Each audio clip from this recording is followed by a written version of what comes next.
Assalomu alaykum barchaga. Bugungi darsda Rustda qanday yuklashni ko'rib chiqamiz. O'zi o'tirmasdan xohlagan bir brauzeringizni ochasiz. Google yoki Chrome farqi yo'q. Birinchi bo'lib Rust deb yozamiz bu bo'limga. Keyin chiqqan saytga kiramiz. Va bu saytning linkini videoning ostida qoldiraman. Qo'lda yozishingiz mumkin. Pastga tushamiz. Get started deb bosib sekin pastga tushamiz va o'rtadagi download Rust init exe 64 bitligingizgacha qilamiz. Agar kompyuteringiz 32 bitli bo'lsa, bungacha qilishingiz to'g'ri keladi.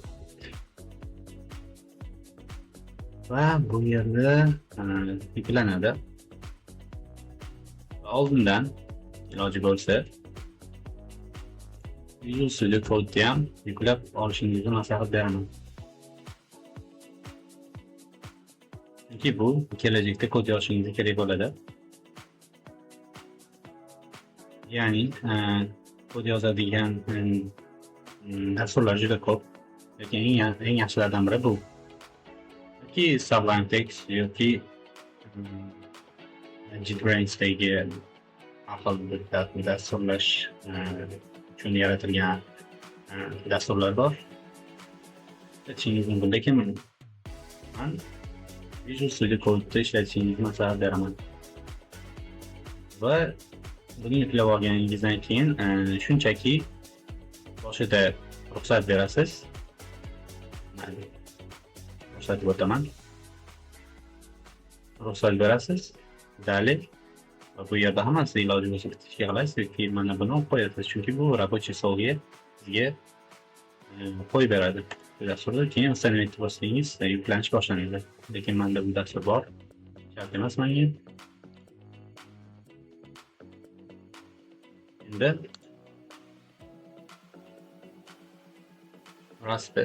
Rust yuklangan. Buni kompyuterimizga joylashtirish uchun ishini ochamiz va shunday bo'linib chiqadi. Agar sizda birinchi bo'lib 3 ta kategoriyali bo'lim chiqsa, ya'ni 3 kategoriya, birinchi, ikkinchi, uchinchi, siz ikkinchisini tanlashingizni maslahat beraman, chunki ikkinchisi aynan dasturlash uchun, ya'ni boshqa bo'limlari boshqa narsalar uchun. Va keyin tanlaganingizdan keyin yes bo'limini chiqadi. Mana shunday bo'lim. Men yes bosaman va birinchisini bosaman yoki enter bosib ketsangiz ham bo'ladi, chunki bu default. Ya'ni shu versiyani Rustning eng oxirgi versiyasini sketch qiladi. Va yuklash boshlanadi.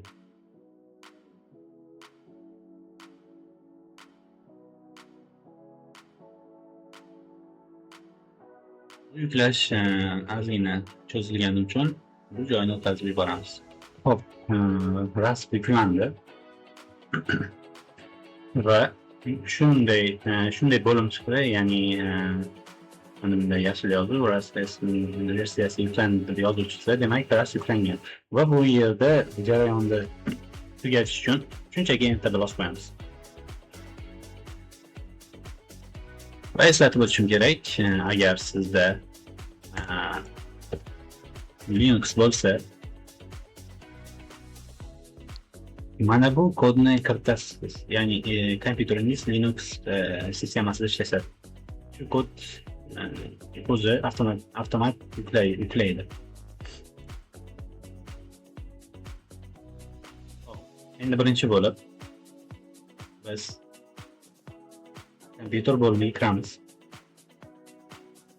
Endi asosiy diskingizni tanlaysiz. Asosiy disk.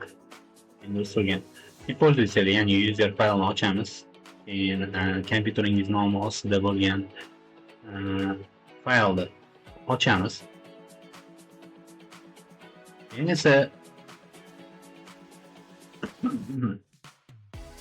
esa cargo degan faylni topamiz. Va bu faylni topganimizdan keyin bin degan fayl bo'ladi ichida. Faqatgina bin.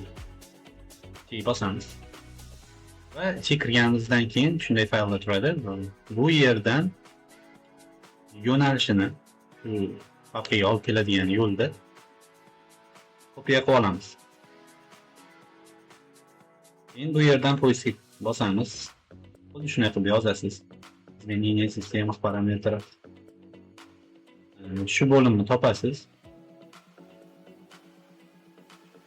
Shunday oyna ochiladi.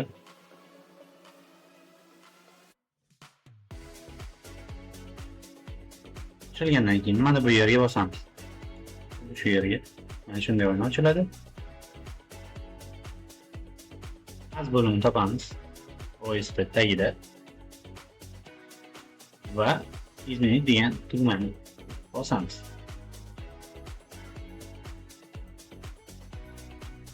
Bu yerda har xil bo'limlarni ko'rishingiz mumkin. Dasturingiz o'rnatilgan, ya'ni kompyuteringizga o'rnatilgan dasturlarga biz qo'lda qo'shamiz, ya'ni o'sha dasturga olib boruvchi yo'nalishda. Va qo'shdik. Boyagi papkadan yuklangan, papkadan copyright qilingan yo'nalishda qo'shdik. Okey va okey. Xullas, endi terminalni ochib olamiz. Keyin tekshirish uchun bas s version yozamiz. Agar sizda shu versiya chiqqan bo'lsa, ya'ni shu bo'lim chiqqan bo'lsa, versiyani qanaqaligini farqi yo'q. Shu bo'lim chiqqan bo'lsa, demak ras sizning kompyuteringizga o'rnashgan bo'ladi. Hop, hamma ishlarni qilib bo'lgandan so'ng biz user kodini ochib olamiz.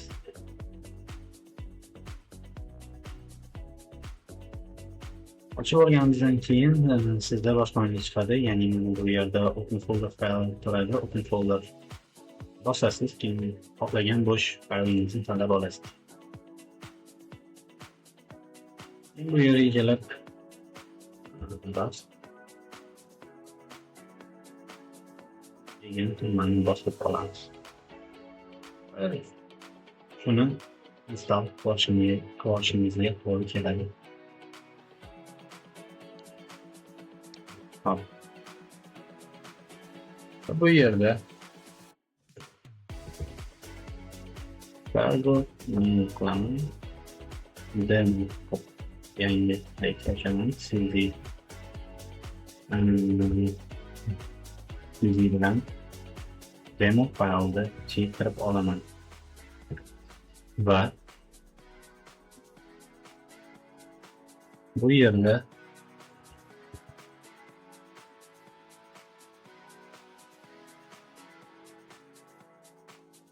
mana bunday xato chiqsa, sizga maslahat beraman. Bu narsani ishlatishda DSL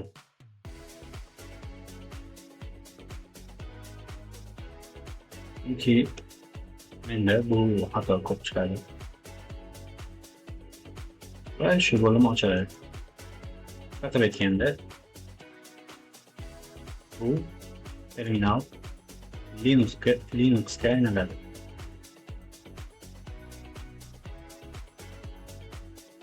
Va endi cargo build deb yozsam,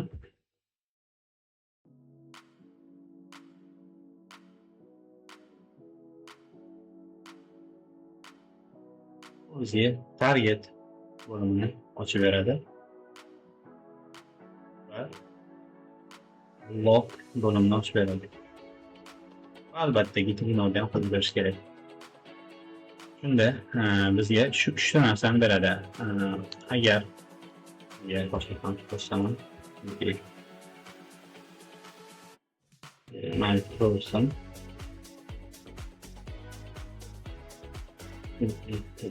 Chiqib olaman oldingi faylga, keyin cargo new qilaman nomini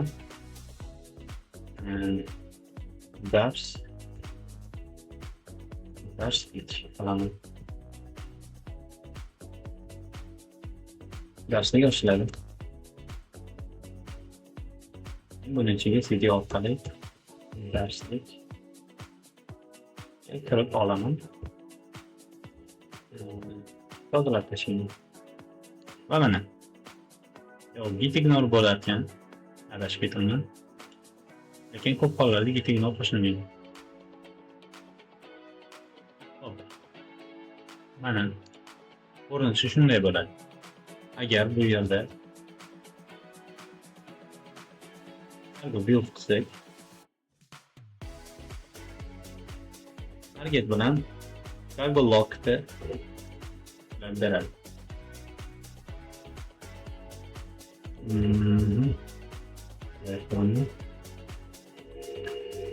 Va keyingi o'rinda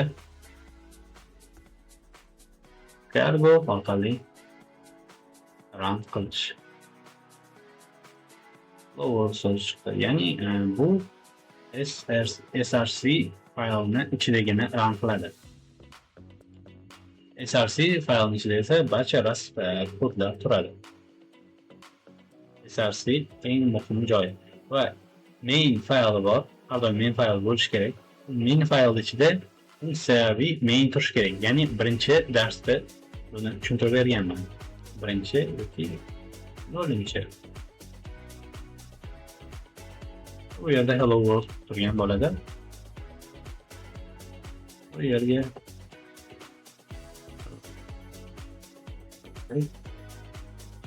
deb yozaman. Yana run qilamiz. To'shingiz mumkin. Aromik kod so'zi chiqdi. Menimcha barchangiz to'g'ri yo'l bilan o'qiladingiz. Agar qandaydir xatolar chiqqan bo'lsa, kommentariyaga yozing. Barchasini o'qib chiqib, javob topishga harakat qilaman. Bugungi darsimiz tugadi. Yangi darsda ko'rishguncha xayr.